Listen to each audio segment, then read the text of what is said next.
Pakistan agricultural research council.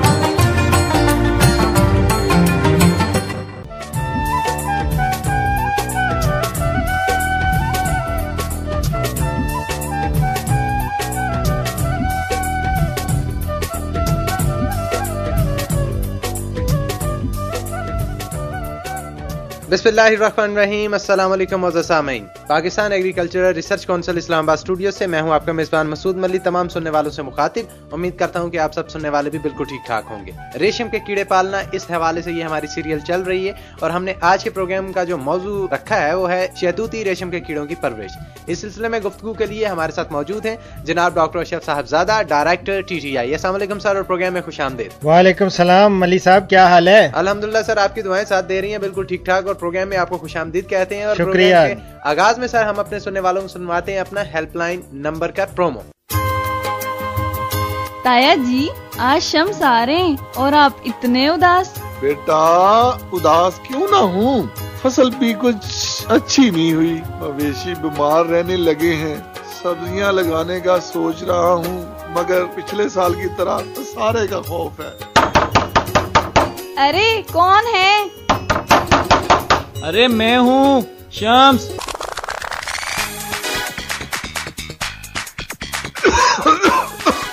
شمس آ گیا، شمس آ گیا. ارے ابا فکر مند کیوں ہوتے ہیں، میں آپ کے سارے مسائل کا حل لے کر آیا ہوں. وہ کیا؟ اب آپ اپنے زرعی مسائل کا حل 0800555056 پر کال کر کے معلوم کر سکتے ہیں. یہاں زراعت کے ہر شعبے سے سائنسدان آپ کی رہنمائی کے لیے موجود ہیں اور یہ کال بالکل فری ہے. اچھا، مگر کس وقت فون کریں؟ ہر پیر سے جمعے تک صبح 9 بجے سے دوپہر 3 بجے تک. پاکستان زرعی تحقیقاتی کونسل اسلام آباد کسان کی خدمت میں پیش.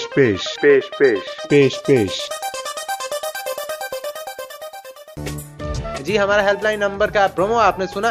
جی سر، آج کا ہمارا جو موضوع ہے شہتوتی ریشم کے کیڑوں کی پرورش، اس حوالے سے جو ابتدائی ہے اس کے بارے میں آپ بتائیے، پھر ساتھ ساتھ جو سوالات آتے جائیں گے وہ میں آپ کی طرف بھیجتا رہوں گا. جی ملی صاحب، ترقی یافتہ ممالک میں ریشم کے کیڑے کی سال میں کئی فصلیں ہوتی ہیں. جی. لیکن ہمارے ہاں ایک ہی فصل تیار ہوتی ہے جو موسم بہار میں یعنی فروری سے شروع ہو کر اپریل میں ختم ہو جاتی ہے.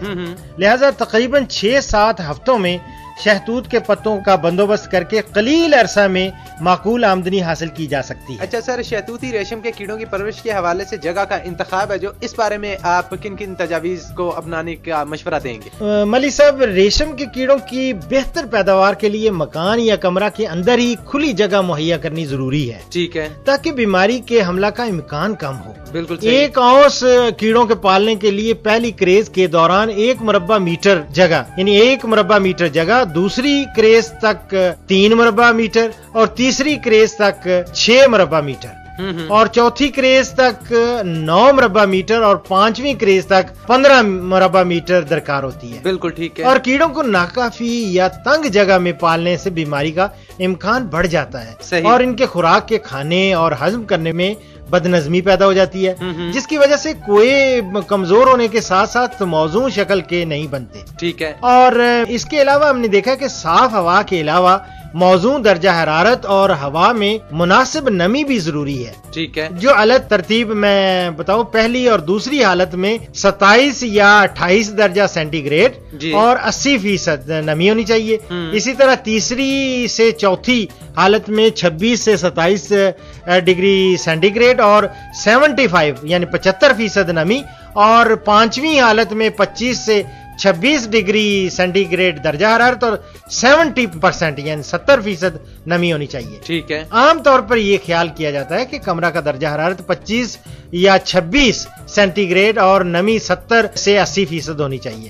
اگر درجہ حرارت میں کمی بیشی ہو تو اسے حسب ضرورت بنانے کے لیے کمرے کو گرم کر کے یا کھڑکیاں کھول کر مطلوبہ تبدیلی کر لینی چاہیے. ٹھیک ہے. کمرہ صاف اور ہوادار ہونا چاہیے اور ملی صاحب جس میں روشنی کا مناسب انتظام ہو، کیونکہ اندھیرے میں کیڑوں کی بہتر طور پر نشو و نما نہیں ہوتی اور عمل کریزی کھال اتارنے والا مولٹنگ میں بے ترتیبی پیدا ہو جاتی ہے اور کمرے میں چوہوں اور چیونٹیوں کے بل بھی بند کرنے ضروری ہوتے ہیں. ٹھیک ہے. اس کے علاوہ